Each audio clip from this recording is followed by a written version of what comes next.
जय हिंद। आप सभी को अपना गुरुकुल में स्वागत करते हैं। आज हम लोग प्रधानमंत्री के बारे में पढ़ेंगे। प्रधानमंत्री की नियुक्ति कौन करता है। उससे पहले आप सभी से रिक्वेस्ट है कि वीडियो बढ़िया लगे तो अपने दोस्तों तक शेयर जरूर करें। चलते हैं। प्रधानमंत्री हमारे संविधान में उल्लेख है कि प्रधानमंत्री कौन बन सकता है। प्रधानमंत्री बनने के लिए क्या योग्यता होना चाहिए, उसके बारे में हम लोग आज जानेंगे। बोला जाता है कि प्रधानमंत्री लोकसभा, जिसको हम लोग पिछले क्लास में उसको बोलते हैं निचला सदन भी बोलते हैं, उसका एक नेता होता है प्रधानमंत्री। हम लोग जानते हैं कि हमारा जो व्यवस्था है सरकार का, वो संसदीय व्यवस्था है। संसदीय व्यवस्था के लिहाज से क्या होता है कि जो राष्ट्रपति होता है तो कार्यपालिका का नाम मात्रक होता है, वास्तविक शक्ति किसमें होता है तो प्रधानमंत्री में होता है। सभी काम कौन करता है, प्रधानमंत्री करता है। तो संसदीय व्यवस्था के अंतर्गत ये चीज आता है। होता है सरकार की संसदीय व्यवस्था में राष्ट्रपति केवल नाम मात्र का कार्यकारी होता है। क्या होता है, नाम मात्र, सिर्फ साइन करता है। समझे। बोला जाता है कि इसका वास्तविक कार्यकारी कौन होता है तो प्रधानमंत्री होता है। एक प्रश्न और आपसे पूछेगा कि बताइए कि राज्य का प्रमुख कौन होता है। यदि पिछले क्लास यदि आप किए होंगे तो ये जवाब दे देंगे, अब नहीं किए हैं तो आप जवाब नहीं दे सकते। राज के मतलब ये राज नहीं हुआ, राज के मतलब देश हुआ। हमारा संविधान में उल्लेख है। तो यदि राज का प्रमुख पूछेगा तो राष्ट्रपति होता है। यदि आपसे सरकार का प्रमुख पूछेगा तो उसका कौन होता है, प्रधानमंत्री होता है। तो ये चीज कभी कभी पूछ देता है प्रश्न में। तो आपसे यदि पूछे राज का प्रमुख कौन है तो बोलिएगा राष्ट्रपति, और सरकार का प्रमुख कौन होता है तो प्रधानमंत्री होता है। आशा करते हैं इतना आप लोग को समझ में आ गया होगा। अब हम लोग जानेंगे प्रधानमंत्री का नियुक्ति कौन करता है, कैसे किया जाता है। तो हम लोग पिछले क्लास में जाने थे कि लोकसभा में यदि बहुमत होता है तभी कोई प्रधानमंत्री बन सकता है। यदि किसी राजनीतिक दल का यदि लोकसभा में बहुमत साबित कर दिया तो उस राजनीतिक दल का कोई नेता प्रधानमंत्री बन सकता है, अन्यथा नहीं बन सकता। 1980 में सुप्रीम कोर्ट नहीं, दिल्ली का उच्च न्यायालय ने कहा था कि कोई जरूरी नहीं है कोई प्रधानमंत्री नियुक्त होने से पहले ही बहुमत पेश करे। नहीं, प्रधानमंत्री को नियुक्त किया जाए, उसको बाद में उसको कहा जाए कि आप लोकसभा में बहुमत को क्या किए, साबित कीजिए। समझे। तो 1980 में कौन कहा था तो बोलिएगा दिल्ली का उच्च न्यायालय। एक राष्ट्रपति का विवेकाधिकार है कि किसी को बोल सकता है, किसी राजनीतिक दल को बोल सकता है कि आप बहुमत को साबित कीजिए और वो अपने दल का एक नेता सुनिए, उसके बाद हम आपको क्या करेंगे, नियुक्त कर देंगे प्रधानमंत्री। लेकिन आपका राष्ट्रपति क्या करता है कि यदि नहीं कोई प्रधानमंत्री है तो अपना विवेक से किसी को प्रधानमंत्री बना सकता है। अब बनाने के बाद कहेगा कि आप बहुमत साबित कीजिए। एक क्या घटना हुआ था भारत में 1979 में, जनता पार्टी का क्या था, सरकार चल रही थी। तो अचानक मोरारजी देसाई जो प्रधानमंत्री थे उसका सरकार गिर गई। अब उस समय नीलम शिवन रेड्डी प्रधानमंत्री राष्ट्रपति थे। जब मोरारजी देसाई का यदि बहुमत गिरा तो चौधरी चरण सिंह को प्रधानमंत्री नियुक्त कर दिया। और नियुक्त करने के बाद उसको बोला गया कि आप विश्वास मत को साबित कीजिए, आप कि आप जितना ये मान्यता है कि बहुमत सिद्ध करने के लिए उतना होना चाहिए आपको सदस्य, नहीं तो नहीं, आप प्रधानमंत्री नहीं रह सकते। उसी समय से विश्वास मत का प्रचलन शुरू हुआ। जैसे कितना गहराई से आपसे प्रश्न पूछेगा, बताइए कब से विश्वास मत लोकसभा में साबित करने के लिए शुरू हुआ? तो बोलिएगा 1979 में।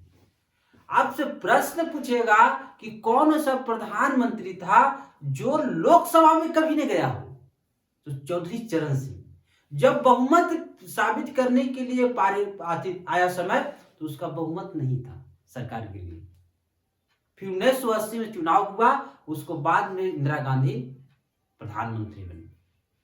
तो कई तरह से प्रश्न पूछ सकता है कि कौन ऐसा प्रधानमंत्री थे जो लोकसभा में हमेशा पूछ देता है? तो बोले चौधरी चरण सिंह। कब से विश्वास मत का प्रचलन शुरू हुआ? तो बोलिएगा 1979 के। उस समय कौन था राष्ट्रपति? तो नीलम श्रीवन रेड्डी थे, समझे? अब हम लोग जानेंगे प्रधानमंत्री नियुक्त कौन करता है? तो नियुक्त करता है राष्ट्रपति करता है।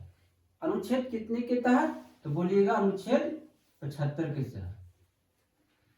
अनुच्छेद 75 कहता है कोई पद नहीं है, हमारे संविधान में कोई पद नहीं है प्रधानमंत्री का, लेकिन सिर्फ इतना कहा गया है यदि बहुमत है किसी राजनीतिक दल का, उसके ही नेता को क्या किया जाएगा? प्रधानमंत्री नियुक्त किया जाएगा। कौन करेगा? राष्ट्रपति करेगा। कौन करेगा? राष्ट्रपति करेगा। हाँ, राष्ट्रपति करेगा प्रधानमंत्री की नियुक्त, लेकिन अन्य मंत्रियों की नियुक्त प्रधानमंत्री के सलाह पर कौन करेगा? राष्ट्रपति करेगा। कौन करेगा? राष्ट्रपति करेगा। कितने के तहत? अनुच्छेद 75 के तहत। आशा करते हैं कि आप लोग को समझ में आया हो। अब हम लोग जानते हैं कि शपथ कौन दिलाता है। हम लोग मंत्री की जान लीजिए कि मंत्री को नियुक्त कौन करता है? राष्ट्रपति करता है। किसके सलाह पर अन्य मंत्रियों को नियुक्ति करता है? प्रधानमंत्री के सलाह पर करता है। कौन करता है? राष्ट्रपति करता है। शपथ कौन दिलाता है? तो राष्ट्रपति दिलाता है। देखिए, जब कोई भी मंत्री हो या सदस्य गण हो, जब तक शपथ नहीं लेता है, जब तक वो पद ग्रहण नहीं करता, और चाहेगा कि कोई भी यदि मुखिया हो या सरपंच हो या प्रधानमंत्री हो, मुख्यमंत्री हो, जब तक शपथ नहीं लेता, जब तक वो कोई पद का करने का अधिकार नहीं है, काम करने का अधिकार नहीं है। उस शपथ ग्रहण करने के बाद वो पद पर बैठता है। समझे? ये जानना बहुत जरूरी है। तो शपथ कौन दिलाता है? तो राष्ट्रपति दिलाता है। अब हम लोग का आया कि बताइए इसका कार्यकाल कितना होता है, लेकिन इसमें याद रखने वाली बात है प्रधानमंत्री का कोई कार्यकाल नहीं होता। जब चाहेगा राष्ट्रपति तो क्या करेगा? उसको हटा सकता है। हाँ, अब सवाल उठता है कि यदि लोकसभा में उसका बहुमत है और राष्ट्रपति पावर नहीं कि उसको हटा सकता है, यह भी है कि जब तक आपका लोकसभा में आपका बहुमत है किसी राजनीतिक दल का, तो कोई भी अभी शक्ति राष्ट्रपति का उसको प्रधानमंत्री हटाने का शक्ति नहीं है। और समझे? लेकिन बहुमत न रहने के कारण उसको तुरंत हटा देगा। तो ही कहा जाता है कि प्रधानमंत्री का निश्चित कोई भी कार्यकाल नहीं है। उसे कहा जाता है कि राष्ट्रपति का प्रसाद पर्यंत होता है। प्रसाद पर्यंत के मतलब हुआ कि राष्ट्रपति के निर्णय पर निर्भर करता है। और समझे? आप लोग कभी कभी सुनते होंगे तो आश्चर्यचकित होते होंगे कि क्या होता है कि कोई व्यक्ति यदि कुछ सदस्य नहीं ग्रहण किया है, न लोकसभा न राज्यसभा, उसको अचानक मंत्री बना दिया जाता है। तो हमारे संविधान में वो चीज प्रावधान है कि 6 महीने के अंदर यदि कोई भी मंत्री बन गया है तो 6 महीने के अंदर किसी सदन का आप सदस्यता ले सकते हैं। समझे? तो किसके? राष्ट्रपति का प्रसाद पर्यंत होता है। अब कभी भी आपको प्रश्न यदि प्रसाद पर्यंत नहीं रहे और 5 वर्ष रहे तो 5 वर्ष ही मारिएगा। बात समझे? अब वेतन की बात किया जाए तो वेतन का मतलब हुआ कि प्रधानमंत्री का वेतन तो कहीं पर उल्लेख नहीं किया गया है, लेकिन वेतन की बात कहा गया है कि संसद द्वारा ही निर्धारित किया जाएगा। समझे? संसद जितना चाहेगा उसको निर्धारित कर सकता है। अनुमान लगा सकते हैं कि 2.5-3 लाख से तो कम नहीं होगा। उसको चलने के लिए गार्ड जितना भी उसको सुरक्षा व्यवस्था होता है, आवास रहने के लिए बड़ा आवास भी निःशुल्क, कोई भी पैसा नहीं, रहने के लिए आवास, उसको सुरक्षा के लिए जितना भी सुरक्षा बल है उसके लिए भी, टेलीफोन जो फोन होता है उस निःशुल्क, स्वास्थ्य जो भी आपका यदि बीमार पड़ गई है तो आपको दिखाने के लिए कोई पैसा भी नहीं लगेगा, एक पैसा नहीं। बस समझे? आप यदि कपड़ा भी पहनते तो कोई भी पैसा नहीं लगेगा। प्रधानमंत्री में ही, यही प्रधानमंत्री बनने के लिए कितना लोग आतुर होता है। तो ये सब व्यवस्था होता है प्रधानमंत्री के लिए, समझे? और बहुत उसमें ताकत भी होता है और शक्ति भी होता है कुछ करने का। तो वेतन की बात किया जाए तो संसद द्वारा निर्धारित किया जाता है।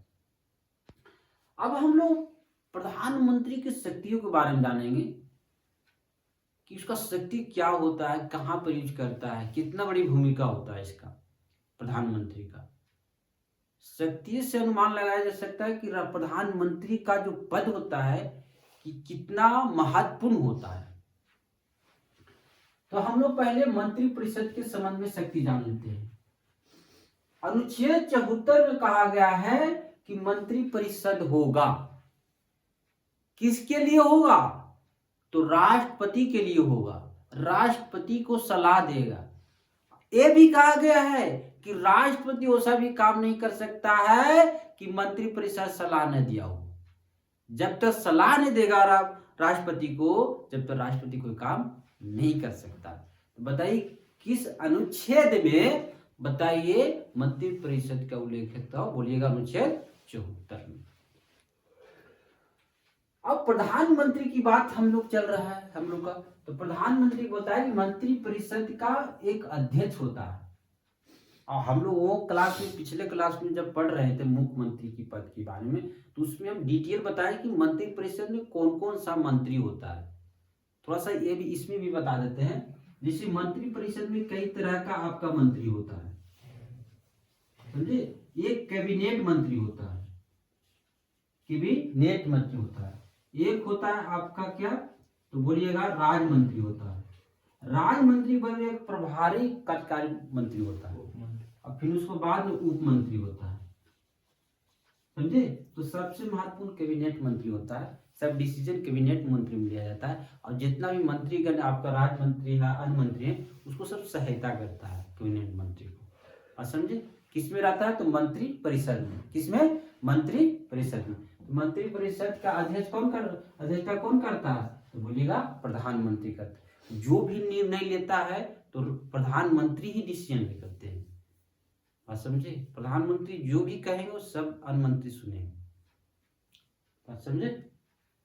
मंत्रियों की नियुक्ति में उपराष्ट्रपति को सलाह देता है प्रधानमंत्री, इस मंत्री को, इस आदमी को मंत्री बना दीजिए, इस मंत्री को इस विभाग दे दीजिए, ये अच्छा काम नहीं कर रहा है इसको बर्खास्त कर दीजिए, समझे? इस विभाग से इसको हटा दीजिए। तो सलाह देता है कौन? प्रधानमंत्री। किसको? राष्ट्रपति को देता है। करता है कौन? राष्ट्रपति। बाकी सलाह दे रहा है कौन?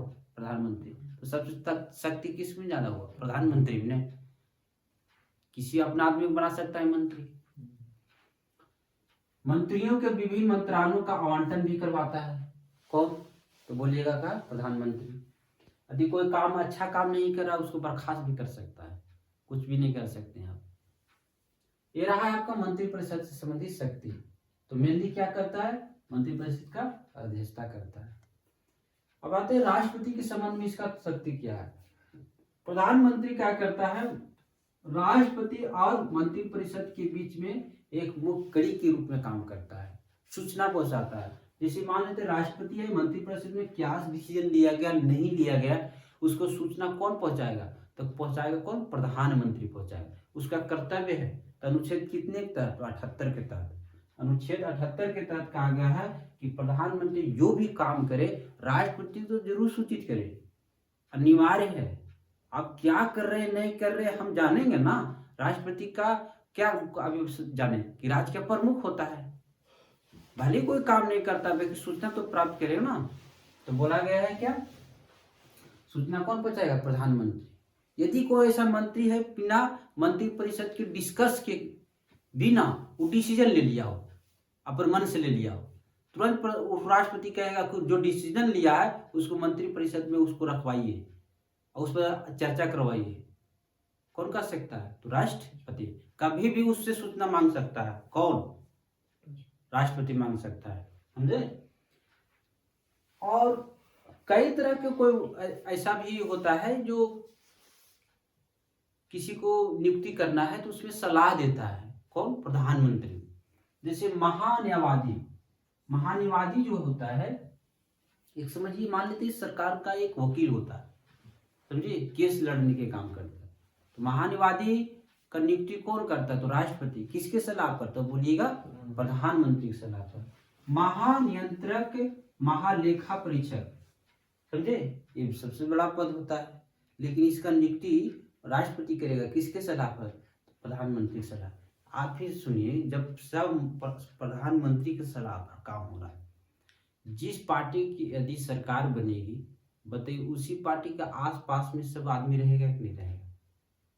तो सिस्टम पर देखिए कितने विचार करने वाली बात है कि सब प्रधानमंत्री की सलाह पर हो रहा है, सब आदमी प्रधानमंत्री को होगा। वो तो उतना बड़ा पद, बताइए, महान्यायवादी एक ही पद, बताइए, सबसे सर्वश्रेष्ठ है, वो अपने आदमी की नियुक्त करेगा। बताइए सरकार के जितना भी बात है उसी को वो मानेगा कि नहीं मानेगा। और महानियंत्रक, महालेखा परिषद, इस सबसे बड़ा पद होता है।